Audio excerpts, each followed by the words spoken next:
All right, thanks a lot, Abby. A specialized FBI unit scrambling at this hour to find out who leaked nearly 9,000 CIA documents to WikiLeaks. By the way, it's going to be way over 9,000. Security was supposedly tightened after Chelsea Manning and Ed Snowden's breach disasters, and cracks kept appearing in the system. So how should the White House handle this one? Here to weigh in, former White House press secretary under George W. Bush, Ari Fleischer. Ari, if you are the President of the United States, this is disastrous. We heard Senator McCain weigh in. You can't minimize it, but how do you handle it? Well, what the president has to do is set the stern tone of leadership that we need to get to the bottom of it, and we will. And then you have to let the FBI and the CIA do their job, which I have high confidence that they will. Look, nobody takes this more seriously and is alarmed more than our CIA officers and our FBI agents. They will get to the bottom of it. They've got the technology to figure this out. And once that happens, you have to hope these people don't flee, like Edward Snowden did, and that they are brought to trial. You know what, I also found out that they say that these experts say that it was remarkable that so many of this stuff was unclassified because they wanted to be able to pass it through the internet and not have to go through legal hoops to do it, which means it was left open.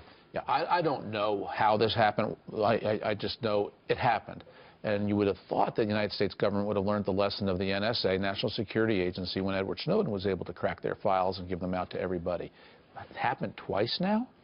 Is this an opportunity for the president to get on the right side of intel, that maybe they got off to a rocky start, the way he handles this? Yeah, I think he could help there. I think when the president sends that message that nothing is more important than preserving the secrecy of what our CIA officers are doing to protect our country, 99.99999% of the people at the CIA will support him on that. Ari, at 4:07 this morning, House Ways and Means passed through what was pushed forward by Tom Price and Speaker Ryan yesterday on this health care. They're still battling on this committee, but the other one has passed through. How significant is that? Well, let me make an overall point.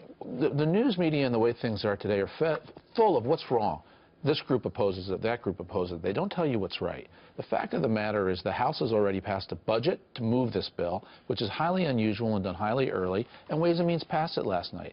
Hillary Care in 1993 didn't even get a vote in the Ways and Means Committee. So under Speaker Ryan, they're actually already moving the trains forward, and this has the chance to be enacted into law despite the criticism. Now, it's controversial.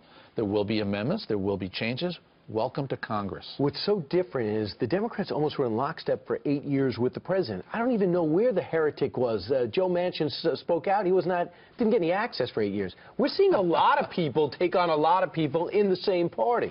Well, that's right, and Republicans are going to have to realize, how do you govern? Are we capable of being a governing party or just an opposition party? And a bill like this tests that.